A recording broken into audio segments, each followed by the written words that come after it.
Subscribe गर्नुहोस् यस technical education च्यानललाई र यस घण्टीलाई दबाउनुहोस् लेटेस्ट टेक्नोलोजी भिडियोज सबैभन्दा अगाडि हेर्नको लागि। नमस्कार साथीहरु, तपाईहरु हेर्दै हुनुहुन्छ युट्युब च्यानल टेक्निकल एजुकेसन। आजको यस भिडियोमा म तपाईलाई खल्ती एपमा चाहिँ एटीएम कार्डबाट कसरी पैसा लोड गर्ने, पैसा राख्ने भन्ने चाहिँ सिकाइदिन गइरहेको छु। त्यसलाई चाहिँ पहिला खल्ती एप चाहिँ खोल्नु पर्ने हुन्छ।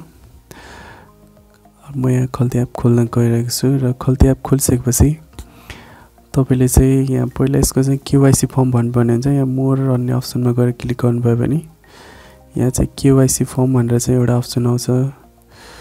त्यो चाहिँ भर्नुपर्ने हुन्छ। केवाईसी फर्म भनेको मतलब तपाईको चाहिँ डिटेल्स।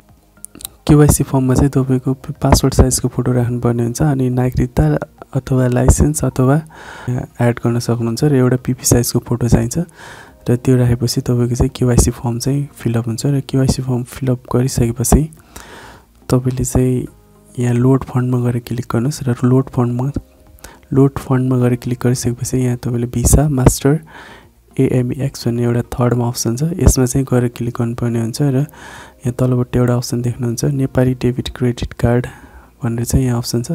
यसमा चाहिँ क्लिक गर्नुस् र यहाँ तपाईले अब कति चाहिँ एमाउन्ट लोड गर्नु खोज्नु भयो त्यसको चाहिँ एमाउन्ट लेखिदिनुस्। म यहाँ चाहिँ 100 रुपैयाँ लेख्दिए र यसरी लोड फन्डमा क्लिक गर्नुस् र लोड फन्डमा क्लिक गरिसकेपछि यहाँ तपाईले चाहिँ एटीएम कार्डको चाहिँ डिटेल्सहरु चाहिँ हाल्नुपर्ने हुन्छ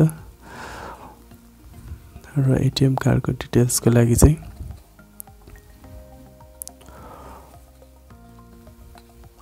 यहाँ तपाईले चाहिँ चारवटा अप्सन आएको छ। एटीएम कार्डको लागि चाहिँ ATM card number, expiry date, month अनि इयर भन्ने छ अनि कार्ड होल्डर नेम कसको चाहिँ कार्ड हो त्यसको चाहिँ नाम राख्नु पर्यो अनि सीसीबी भनेको छ। सीसीबी चाहिँ कार्डको पछाडीपट्टि त्यो एउटा स्टिकरले छोपेको मुनिपट्टिको चाहिँ नम्बर हुन्छ र त्यसलाई चाहिँ सीसीबी भनिन्छ र यहाँ तपाईले आफ्नो एटीएम कार्डको नम्बर हाल्नुपर्ने हुन्छ। म यहाँ मेरो एटीएम कार्डको नम्बर हाल्न गइरहेको छु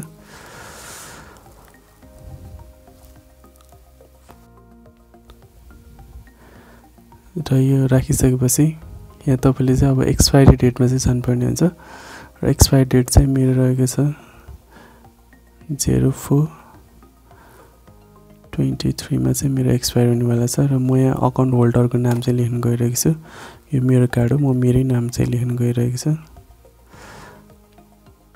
यसरी नाम राखिसकेपछि यहाँ सीसीयूमा चाहिँ कार्ड पछाडीको नम्बर चाहिँ हाल्नुपर्ने हुन्छ। म यहाँ सीसीयू नम्बर चाहिँ हाल्दिन गइरहेको छु।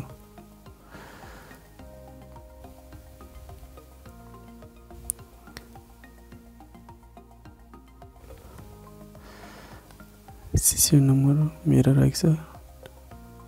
सीसीयू नम्बर हालेर अनि तलपट्टि इमेल एड्रेस राख्नुस् तपाईको। म मेरो इमेल एड्रेस राख्न गइरहेको छु।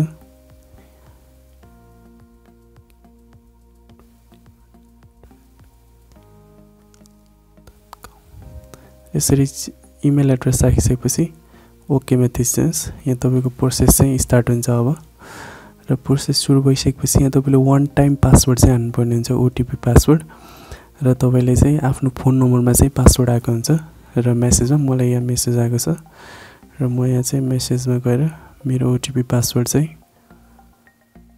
कति आएको छ म त्यो चेक गर्न गइरहेको छु र मेरो ओटीपी पासवर्ड छ 68883 68883 68883।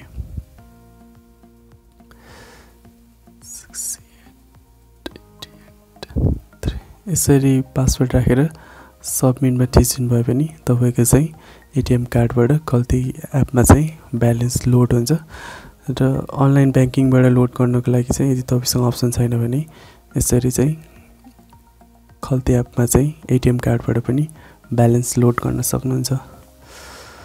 आशा गर्छु तपाईहरुलाई यो भिडियो एकदम धेरै राम्रो लागेको छ। प्लिज लाइक, कमेन्ट्स अनि शेयर गर्न नबिर्सनु होला र यस टेक्निकल युट्युब च्यानललाई अहिलेसम्म पनि सब्स्क्राइब गर्नुभएको छ भने प्लिज सब्स्क्राइब गर्नु होला र त्यसकै साइडमा रहेको बेल आइकनलाई पनि थिच्न नभुल्नु होला ताकि अब आउने टेक्नोलोजीसँग रिलेटेड नयाँ भिडियोजहरु तपाईलाई सबैभन्दा अगाडि मिल्न सकोस्। धन्यवाद।